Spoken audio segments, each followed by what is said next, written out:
ایک دفعہ کا ذکر ہے کہ ایک چھوٹے سے ساحلی گاؤں میں ایک نوجوان لڑکا ایرن رہتا تھا۔ گاؤں مچھلیوں پر پھلتا پھولتا تھا، لیکن ایرن ہمیشہ چھپے ہوئے خزانے کی کہانیوں سے متاثر رہتا تھا جو کہیں جزیرے میں دفن تھا۔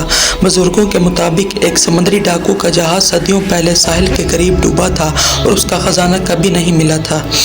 ایک دن ساحل پر گھومتے ہوئے ایرن کو ایک پرانا نقشہ ملا، پھٹا ہوا بمشکل قابل پڑا تھا، لیکن اس میں جزیرے کی تصویر تھی اور ایک جگہ پر نشان لگا ہوا تھا۔ ایرن کا دل جوش سے دھڑکنے لگا۔ یہ وہ خزانہ ہو سکتا تھا جس کا خواب اس نے ہمیشہ دیکھا تھا۔ خزانہ دریافت کرنے کا عزم کیے ہوئے ایرن نے اپنے قریبی دوستوں میاں اور لیو کو جمع کیا۔ مل کر انہوں نے نقشے اور اپنے عزم کے ساتھ مہم جوئی کی۔ انہوں نے نقشے کی ہدایت پر عمل کیا جو انہیں گھنے جنگلوں، چٹانوں والے علاقوں اور کھڑی پہاڑیوں کے پار لے گئے۔ جیسے جیسے وہ جزیرے کے اندرونی حصے میں گئے، انہیں مختلف چیلنجز کا سامنا کرنا پڑا۔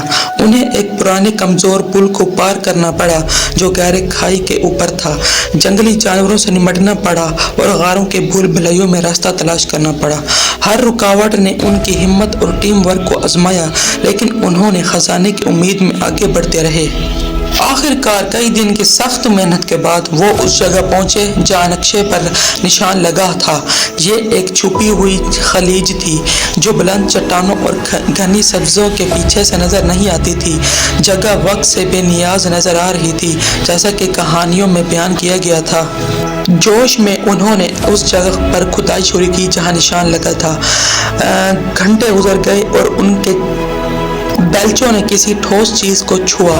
نئے جوش کے ساتھ انہوں نے تیزی سے کھدائی کی۔ آخر کار ایک پرانا لکڑی کا صندوق کھول لیا جو جھینگوں اور کھائی کے ڈھکا ہوا تھا۔ دل کی دھڑکن کے ساتھ انہوں نے صندوق کھولا۔ اندر انہیں سونے کے سکے، چمکدار جواہرات اور قدیم نوادرات ملے۔ خزانہ ان کی توقعات سے زیادہ شاندار تھا، لیکن خزانے میں ایک کاغذ بھی تھا۔ یہ سمندری ڈاکو کے کپتان کا خط تھا جس نے خزانہ دفن کیا تھا، جس میں بتایا گیا تھا کہ دولت ضرورت مندوں کی مدد کے لیے تھی۔ ایرن، میاں اور لیو نے سمندری ڈاکو کی خواہشات کی عزت کرنے کا فیصلہ کیا۔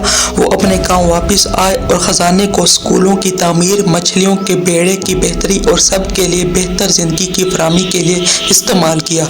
گاؤں پھلنے پھولنے لگا اور کھوئے ہوئے خزانے کی کہانی امید اور سخاوت کی کہانی بن گئی۔ تینوں کی مہم نے انہیں قریب لایا اور انہیں دولت اور خوشی کے حقیقی معنی سکھائے۔ انہیں احساس ہوا کہ سب سے بڑا خزانہ سونا اور جواہرات نہیں تھا، بلکہ ان کی کمیونٹی میں کی گئی تبدیلی تھی۔